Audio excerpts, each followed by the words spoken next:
ഷാർജയിൽ 1.5 വയസ്സുകാരിയായ മകളെ കൊലപ്പെടുത്തി മലയാളി യുവതി വിഭജിക ജീവനൊടുക്കിയ സംഭവത്തിൽ കുണ്ടറ പോലീസ് കേസെടുത്തു. ആത്മഹത്യാ പ്രേരണാ കുറ്റത്തിനാണ് കേസ്.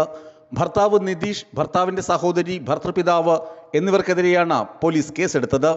3 പേരും ഷാർജയിലായതിനാൽ നാട്ടിലെത്തിയാലാണ് അറസ്റ്റ് നടക്കുക. വിവാഹത്തിന് സ്ത്രീധനം വാങ്ങിയതിന് സ്ത്രീധന നിരോധന നിയമപ്രകാരവും കേസുണ്ട്. സ്ത്രീധനത്തിന്റെ പേര് പറഞ്ഞ് മാനസികമായി പീഡിപ്പിച്ചെന്നും എഫ്ഐആറിൽ പറയുന്നു. വിഭജികയുടെ അമ്മ ശൈലജയുടെ പരാതിയിലാണ് നടപടി. അതേസമയം ശൈലജയുടെ ഞെട്ടിക്കുന്ന വെളിപ്പെടുത്തൽ പുറത്തുവന്നു. വിഭജികയുടെ ഭർത്താവ് നിതീഷിനെ പറ്റി ഗുരുതരമായ ആരോപണങ്ങളാണ് ശൈലജ പുറത്തുവിട്ടത്. ഭാര്യയെയും കാമുകിയെയും ഒരു ബെഡിൽ കിടത്തി എന്നതിനപ്പുറം നിതീഷിനെ കുറിച്ച് എന്തു പറയാനാണെന്ന് ശൈലജ ചോദിക്കുന്നു. വിഭജിക ആരോടും ഒന്നും പറഞ്ഞില്ല. വിഭജികയുടെ സഹോദരനും ഭാര്യയും അവിടെ ഉണ്ടായിരുന്നിട്ട് പോലും അവരോടും ഒന്നും പറഞ്ഞിട്ടില്ല. വിഭജികയുടെ ഭർത്താവിന്റെ അച്ഛൻ തന്നോടും മോശമായി പെരുമാറിയെന്ന് ശൈലജ വെളിപ്പെടുത്തി. നിതീഷിന്റെയും പെങ്ങളുടെയും അവരുടെ അച്ഛന്റെയും ക്രൂരതകൾ സഹിക്കാൻ പറ്റാതെയാണ് മകൾ വിഭജിക കുഞ്ഞിനെ കൊലപ്പെടുത്തി ജീവൻ ഒടുക്കിയതെന്ന് ശൈലജ ആരോപിക്കുന്നു. ഏത് സമയം ഫോണിനകത്ത് കുത്തുക, ഇറങ്ങി പോവുക, പാതിരാത്രി കയറി വരിക. അന്നേരം അവൾ അന്വേഷിച്ചപ്പെടാ പറയുന്നടി ഞാനിങ്ങനെ കോൺട്രാക്ട് മറിച്ച് വിൽക്കുക എന്ന്.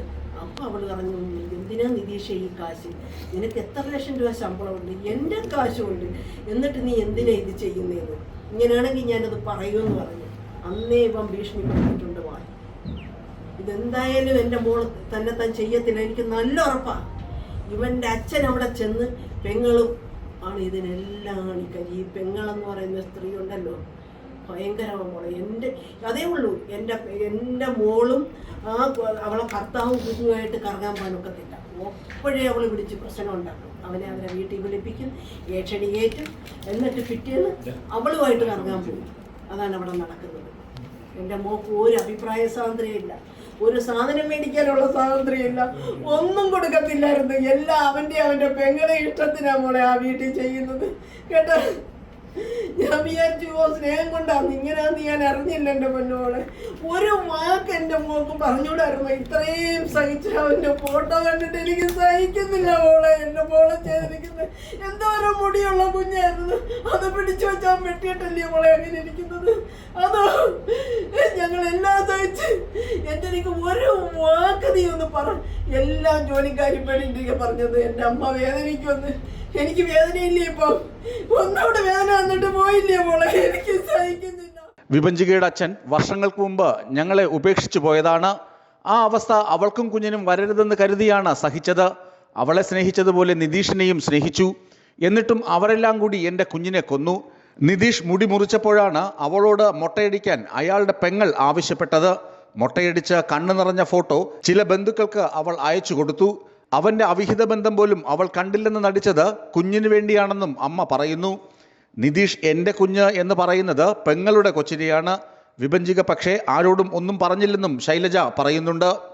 നിതീഷിന്റെ കുടുംബത്തിന് സ്വർണത്തോടും പണത്തോടും മാത്രമാണ് ആർത്തി.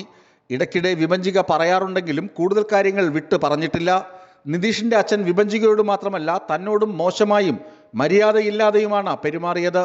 മോശമായി സംസാരിച്ച ഓഡിയോ സൂക്ഷിച്ചു വച്ചിട്ടുണ്ടെന്നും ശൈലജ പറഞ്ഞു. ഭർത്താവ് ഉപേക്ഷിച്ചു പോയി ഇത്ര കാലമായിട്ടും ആരും ഇത്ര മോശമായി തന്നോട് പെരുമാറിയിട്ടില്ലെന്നും ശൈലജ ഓർക്കുന്നു. അയാളൊരു വൃത്തികെട്ടവനാണ്. നിതീഷ് കൂട്ടുകാർക്കൊപ്പം 4-5 ദിവസം യാത്രയൊക്കെ പോകുന്ന സമയത്ത് വിഭജികയും കുഞ്ഞും അയാളുമാണ് വീട്ടിലുണ്ടാവുക. രാവിലെ മുതൽ മദ്യപാനം തുടങ്ങും. ഉച്ചയ്ക്ക് ഭക്ഷണം കഴിക്കാനായിട്ടൊക്കെ അയാളുടെ മുറിയിൽ കയറി വിളിക്കണം. മരുമകൾക്ക് കാണാവുന്ന തരത്തിലുള്ള കിടപ്പൊന്നുമായിരുന്നില്ല അയാളുടേത്. അയാളെ തൊട്ടുതലോടി നോക്കണമെന്നാണ് നിതീഷും വിഭജികയോട് ആവശ്യപ്പെട്ടിരുന്നത്. ഒരിക്കൽ കൗൺസിലിങ്ങിന് പോയപ്പോൾ ആ ഡോക്ടർ നിതീഷിനോട് ചോദിച്ചതും ശൈലജ ഓർമ്മയിൽ നിന്ന് പറയുന്നു. നിനക്ക് വേണ്ടിയാണോ അച്ഛന് വേണ്ടിയാണോ വിവാഹം കഴിച്ചതെന്ന് ഡോക്ടർ ചോദിച്ചിരുന്നു. മരിച്ചു കഴിഞ്ഞിട്ടെങ്കിലും ഒരൽപ്പം കുറ്റബോധമെങ്കിലും ബാക്കിയുണ്ടോ നിതീഷിനെന്നും ശൈലജ ചോദിക്കുന്നു. വിസ്മയ ന്യൂസ്, കൊല്ലം.